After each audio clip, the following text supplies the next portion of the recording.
Guys അപ്പോൾ ഇതൊരു വാട്ട ഈറ്റിനിടെയാണ് guys. കുറച്ച് താമസിച്ചാണ് എഴുന്നേറ്റത്. ഏകദേശം ഒരു 11:45 12 മണിയൊക്കെ ആവാറായി കാണും ഗൈസ്. എന്തായാലും ഇനി നമുക്ക് ചോറുണ്ണാം. ചോറിന് നമുക്ക് കോവയ്ക്ക മെഴുക്കുരുട്ടിയല്ല, കോവയ്ക്കക്കറിയും തോരനും പിന്നെ അതിൻ്റെ പേരിന് കുമ്പളങ്ങ മീനിട്ട് വെച്ചതാണ് കേട്ടോ. പിന്നെ നമ്മൾ വൈകുന്നേരം പിന്നെ ഞാൻ ഒരു പേരയ്ക്ക കഴിച്ചായിരുന്നു കേട്ടോ. അത് കഴിഞ്ഞിട്ട് കുറച്ച് നേരം കഴിഞ്ഞപ്പോഴത്തേനും പിന്നെ നമുക്ക് 4 മണിക്ക് കപ്പയും പോർക്കുമായിരുന്നു, അത് കഴിച്ചു. അത് കഴിഞ്ഞിട്ട് കുറച്ച് നേരം കഴിഞ്ഞപ്പോൾ മഴ തുറന്നു കഴിഞ്ഞ് താഴ്ച നോക്കിയപ്പോൾ നിറച്ച് റംബൂട്ടാൻ ചാടിക്കിടക്കുമായിരുന്നു ഗൈസ്. അപ്പോൾ കുറേ ചീഞ്ഞതൊക്കെ ഉണ്ടായിരുന്നു കേട്ടോ. പിന്നെ കുറേ കിളികളൊക്കെ അത് കൊത്തി താഴെ ഇട്ടിട്ടുണ്ടായിരുന്നു കേട്ടോ. പിന്നെ ഞാൻ അതിൻ്റെ അകത്ത് നല്ലത് 3 എനിക്ക് കറക്റ്റ് കിട്ടി.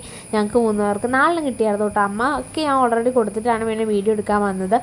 അപ്പോൾ ഒരു റംബൂട്ടാനൊക്കെ കഴിച്ചു. അത് കഴിഞ്ഞിട്ട് രാത്രിയിൽ നമുക്ക് അനീത്തി ഉണ്ടാക്കിയ ഞാൻ പാൽക്കപ്പയുടെ റെസിപ്പി ഓൾറെഡി അപ്ലോഡ് ചെയ്തിട്ടുണ്ട് കേട്ടോ. അതാണ് നമ്മൾ കഴിച്ചത്. പോർക്ക് കൂട്ടി തന്നെ കേട്ടോ കഴിച്ചത്. അപ്പോൾ ഇത് അടിപൊളി ടേസ്റ്റാണ്. എല്ലാവരും ഒന്ന് ട്രൈ ചെയ്ത് നോക്കേണ്ട സാധനം കേട്ടോ. അപ്പോൾ ഇത്രയുള്ള ഇന്നത്തെ വീഡിയോ എല്ലാവർക്കും ഇഷ്ടപ്പെട്ടെന്ന് വിശ്വസിക്കുന്നു. നെക്സ്റ്റ് വീഡിയോ കാണാം. ടാറ്റാ.